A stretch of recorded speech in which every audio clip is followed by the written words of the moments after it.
Teknik sepeda motor fase F. Perawatan dan perbaikan kelistrikan sepeda motor. Auto.SM 02.028.01.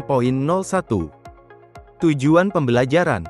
Peserta didik mampu menganalisis korelasi antara kode kegagalan fungsi sensor, misalnya sensor TP, EOT, atau injektor, dengan gejala klinis atau performa yang muncul pada mesin sepeda motor. Assalamualaikum warahmatullahi wabarakatuh. Salam, Om Swastiastu, Nama Budaya, Salam Kebajikan, Rahayu. Di sini saya akan melakukan video pembelajaran mengenai perbaikan dan perawatan kelistrikan sepeda motor yang masuk pada kompetensi EMS. EMS yaitu Engine Management System, yang nantinya saya akan mempraktekkan bagaimana cara melihat dan mengetahui kedipan lampu mil di sepeda motor.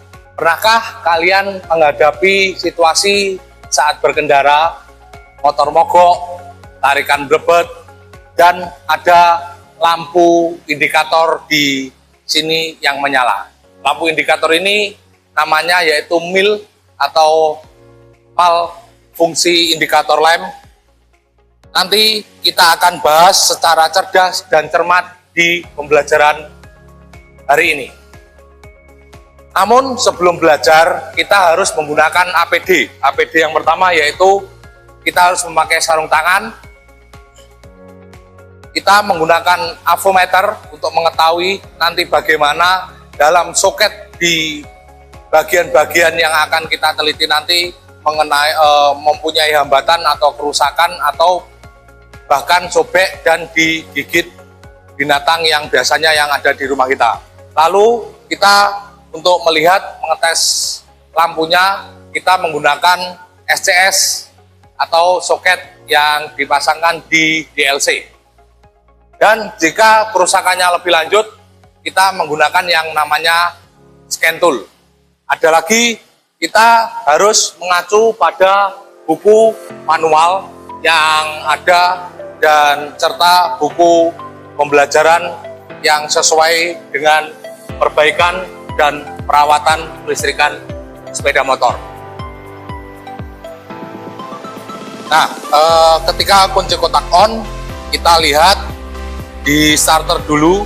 Ini tidak bisa karena di sini lampu milnya menyala. Nah, nanti kita bahas dengan cerdas dan cermat secara mendalam mengapa lampu mil ini bisa menyala dan kita cari masalah dan solusinya agar bisa terpecahkan. Di sistem injeksi atau ECM, Engine Control Module, di situ ECM terus memantau, atau ECM ini merupakan otaknya. Jadi sehingga kita harus menemukan sensor-sensor apa yang membuat lampu berkedip seperti di mil ini. Jadi kita anomalikan bagaimana cara misalnya kabel ini apakah putus. Kita lihat nanti menggunakan avometer pada hambatan ohm agar bisa mengetahui kabel ini ada tegangannya atau arusnya atau tidak, dan terjadi konsleting atau tidak. Lalu sebelum kita melihat ini, kita harus memasang atau mencari yang namanya soket DLC. Soket DLC itu biasanya dekat dengan acu atau baterai di sepeda motor tersebut. Lalu kita bisa meresetnya dan kita mempelajari dan mencari lagi apa atau kedipan berapa yang ada di sepeda motor tersebut. Langkah selanjutnya, kita pastikan kunci kontak kondisi off, lalu kita cari di dekat sebelah aki atau ecu sepeda motor dan baterai atau baterainya yang kita temukan yaitu soket DLC. Di sini biasanya soket kita lepas tutupnya, lalu kita masukkan di SCS konektornya. Tinggal dipasangkan, yang di sini ada capitnya, langsung bunyi klik. Nah, fungsinya ini nanti bisa merekam atau memberikan sinyal di lampu mil ini ketika kunci kontak kita on-kan, sehingga bisa mengetahui bagaimana mil berkedip dan mil itu berkedipnya berapa. Baik, kita lanjutkan. Di sini kunci kontak kita on-kan. Nah, di sini ada mil yang berkedip. Karena kita sudah memasukkan soket SCS-nya, di sini mil berkedip. Mari kita hitung kedipan mil tersebut. Baik, untuk selanjutnya kita membaca kedipan mil. Sebelum kita membaca kedipan mil, saya akan menjelaskan. Di sini ada dua tipe kedipan lampu mil. Yang pertama, kedipan panjang itu senilai atau panjangnya 1 sampai 3 detik.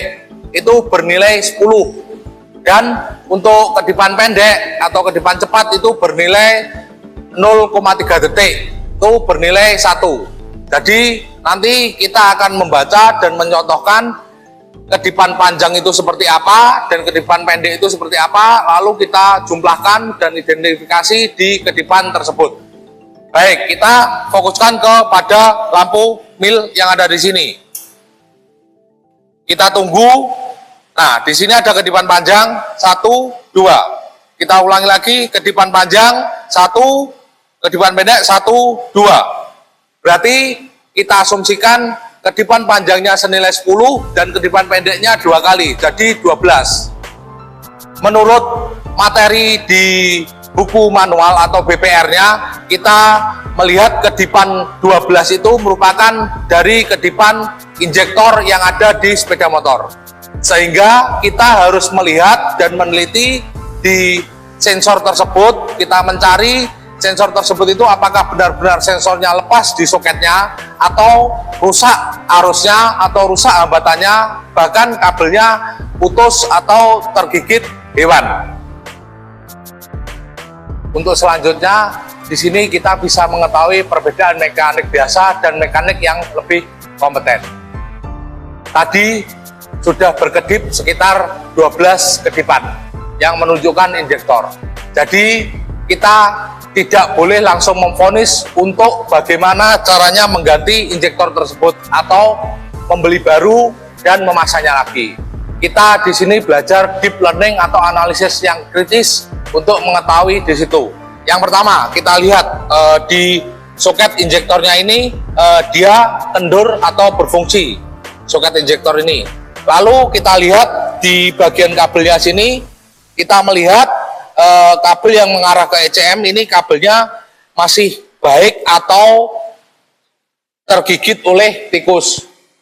Kita lihat di sini semuanya masih baik, soketnya masih baik, di sini gigitannya juga masih terbunyi, berbunyi dengan baik, bunyi kliknya. Lalu yang kita gunakan avometer untuk melihat analisis kritisnya di sini. Ini ada avometer, kita arahkan ke ohm untuk melihat hambatannya. Nanti kita cek di sini, bisa dilihat di kamera di sini gerak atau tidak di angkanya. Coba kita lihat dulu di sini.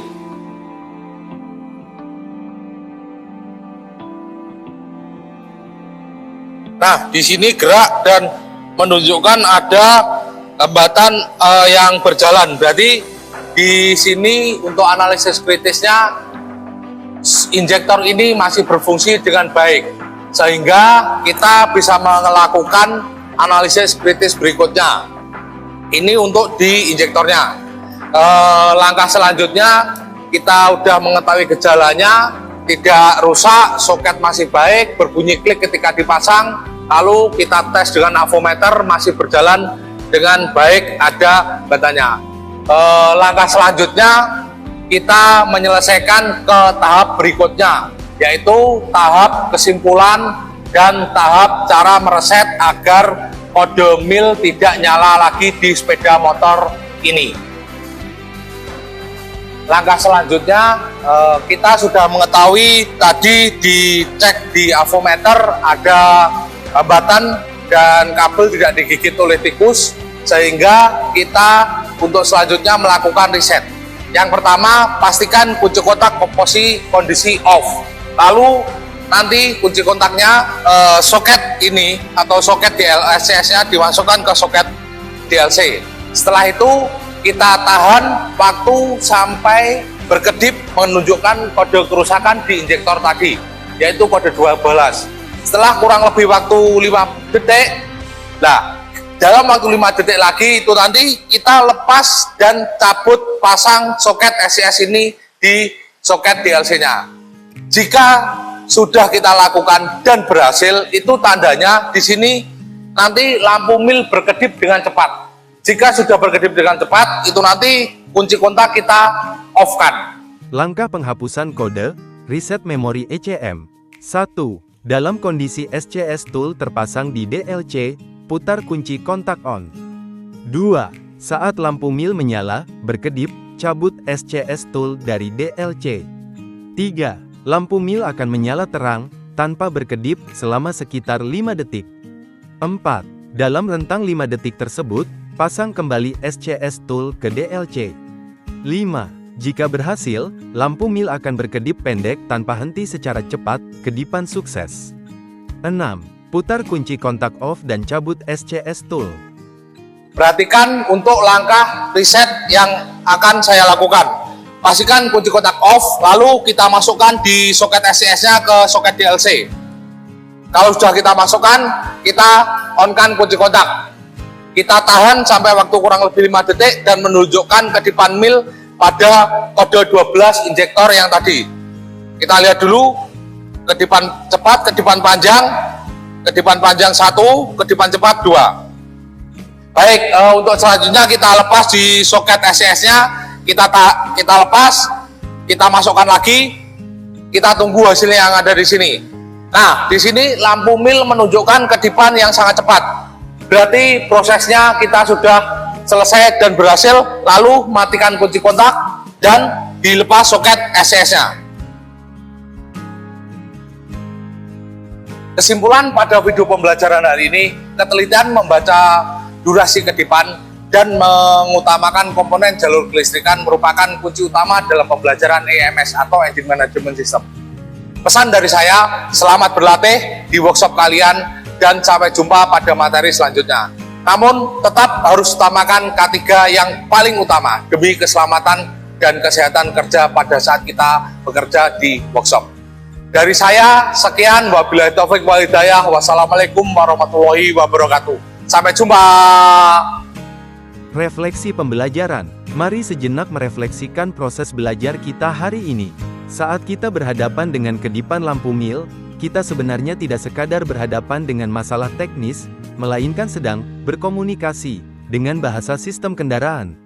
Seringkali, praktik di bengkel terjebak pada rutinitas hafalan, misalnya, langsung berasumsi bahwa kedipan angka 8 berarti sensor TP rusak dan harus diganti.